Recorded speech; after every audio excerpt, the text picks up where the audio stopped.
تھا تمہارے ہاتھ بول کے بتائیں گے مولا اس نے صدقہ کیا تھا، اس نے زکوٰۃ دی تھی، اس نے خیرات کی تھی، اس نے فلاں کی مدد کی، اس نے فلاں یتیم کی مدد کی، اس نے فلاں بیوہ کی مدد کی، اس نے غریبوں کو کھانا کھلایا، اس نے فلاں فلاں نیکی کی، یہ ہاتھ بولیں گے۔ اور جو ہم نے دنیا میں کیا ہے وہ سب کا سامنے آ جائے گا۔ اور پھر آگے چل کے غور کیجئے، فرمایا فَمَن يَعْمَلْ مِثْقَالَ ذَرَّةٍ شَرًّا يَرَهُ، اگر تم نے ذرہ بھی گناہ کیا ہے وہ بھی سامنے آئے گا، وہ بھی سامنے آ جائے گا۔ ذرہ ہم جس گناہ کو چھوٹا سمجھ کے کر جاتے ہیں، فرمایا وہ بھی سامنے آئے گا۔ جو چھوٹی چھوٹی غلطیاں کر کے کر جاتے ہیں وہ بھی سامنے آئے گا۔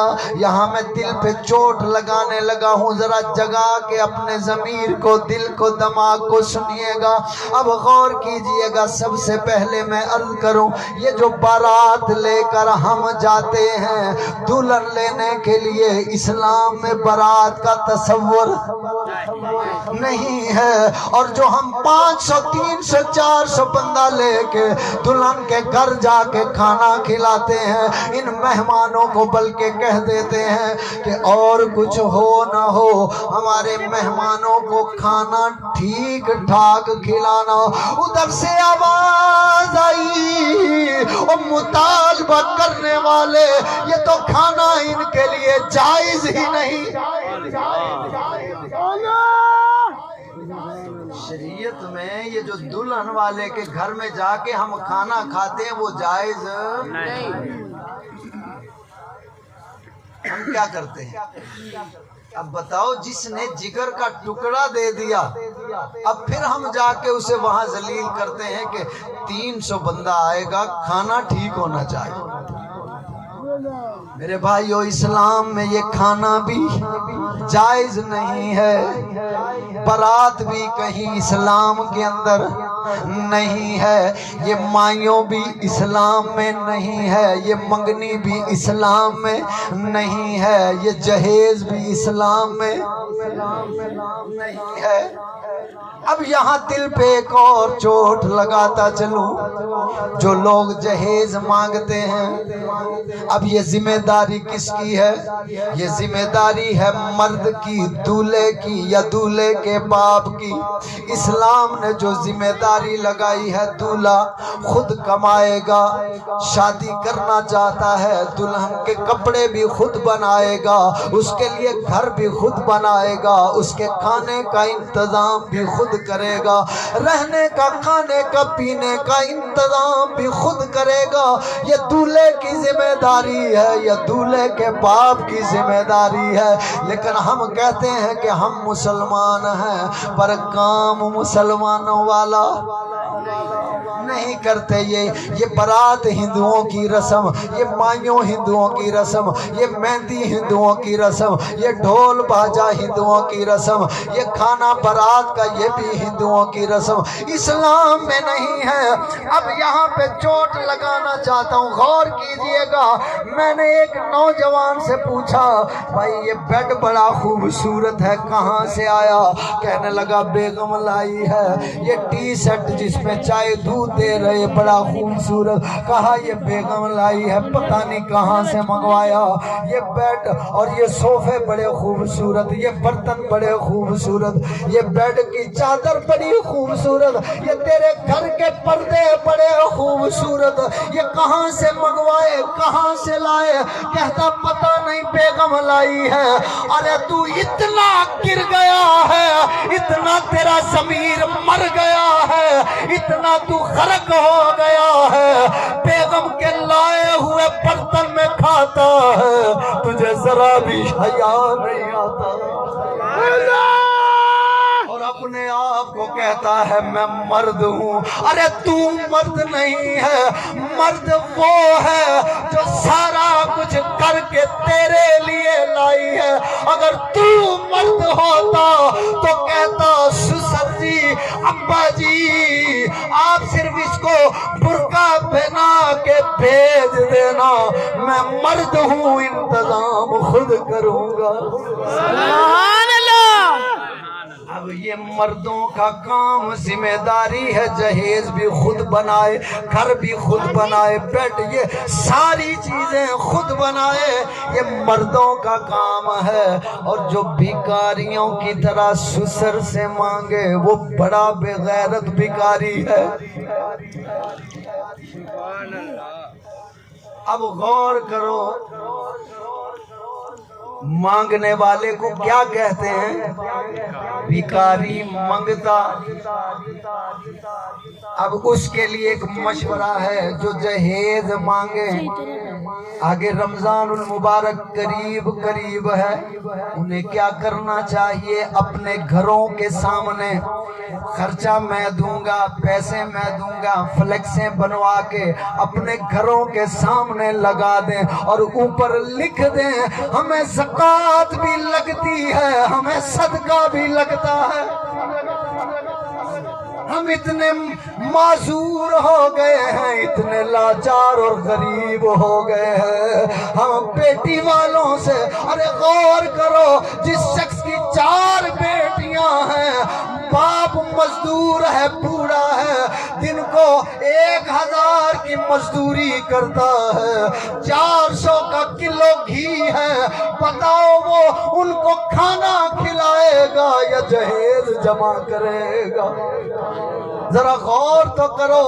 اور آج جو کسی کی بیٹی پر ظلم کرے گا، کسی کے بزرگ پر ظلم کرے گا، کل یاد رکھنا تیرے گھر میں بھی بیٹی ہوگی۔ پھر جب کوئی تیرے ساتھ کرے گا پھر تو کیا کرے گا؟ تو دوستو، جن کی 4 3 بیٹیاں ہیں وہ بوڑھی ہو گئی، ہم اتنے فنا ہو گئے، اتنے ضمیر مردہ ہو گئے، جہیز کی لعنت کی وجہ سے اس غریب کی بیٹی کا رشتہ بھی ہمیں منظور، اس غریب کو رشتہ دار ماننے سے انکار کر دیتے ہیں۔ ایسا ہے، اور ہم کہتے ہیں ہم مسلمان ہیں، ہمیں اللہ پہ یقین نہیں۔ وَبِالْآخِرَةِ هُمْ يُوقِنُونَ۔ غلام فریدہ او پتایو دو لگ سی، جدوں بچیاں کفن دیاں تنیاں۔ یہاں تو ہم دنیا کے نشوں میں مست ہیں، پر یاد رکھو غلام فریدہ دو پتہ لگ سی، جدو بچیاں کفن دیاں تنیاں۔ جب کفن پہنایا جائے گا، چارپائی کو اٹھایا جائے گا، قبرستان کی طرف لے جایا جائے گا، کوئی ساتھ رہنے والا نہیں ہوگا۔ یہاں تو دوستوں پہ مان، بھائیوں پہ مان، رشتہ داروں پہ مان، برادری پہ مان۔ اب جب جنازہ اٹھا کے قبرستان لے جائیں گے، اب قبر کے اندر دفن کریں گے، اور جو زیادہ پیارے ہیں مٹھیوں میں خاک لے کر آئے دوست وقت دفن،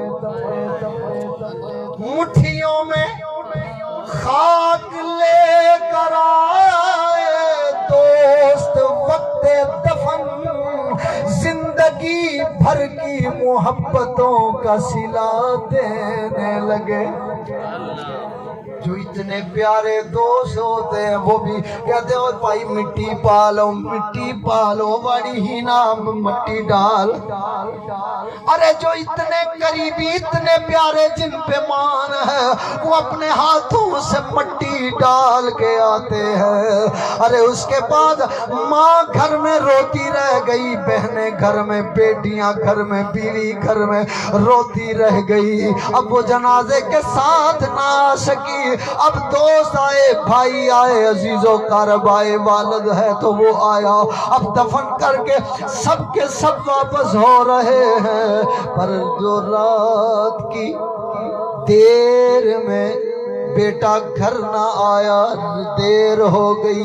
جو باپ پریشان ہوتا تھا، بار بار اس کی ماں سے کہتا تھا بچہ گھر نہیں آیا، ٹائم 11 بج گئے، بیٹا گھر نہیں آیا۔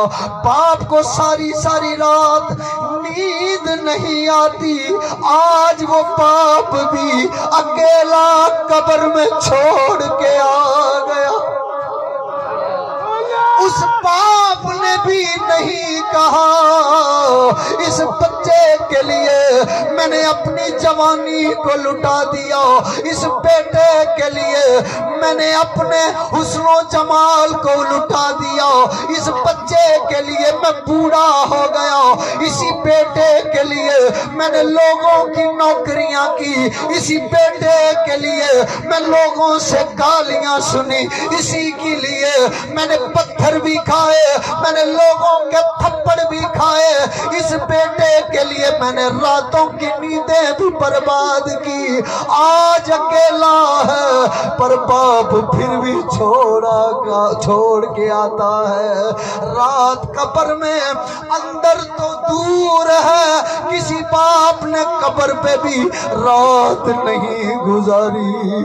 یہ رات روز میرے ساتھ میرے پاس سوتا تھا، آج قبر میں اکیلا ڈر نہ جائے۔ ارے کوئی ماں بھی کبھی قبر پہ جا کے راتوں کو نہیں بیٹھی، بچہ اکیلا تھا، بیٹی اکیلی تھی، آج پتہ نہیں اس کے ساتھ کیا ہوگا، اس کے ساتھ کیا حشر ہوگا۔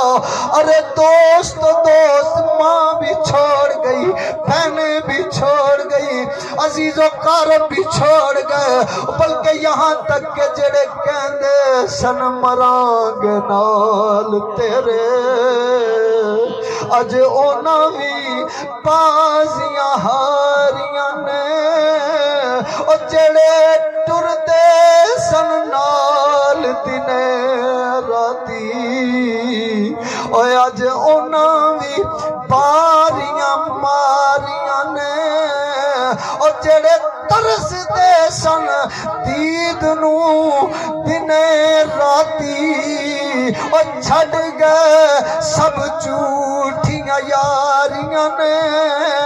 محمد بوٹیا اے جگ سارا ہی جھوٹا، کملی والے دیاں سچیاں یاریاں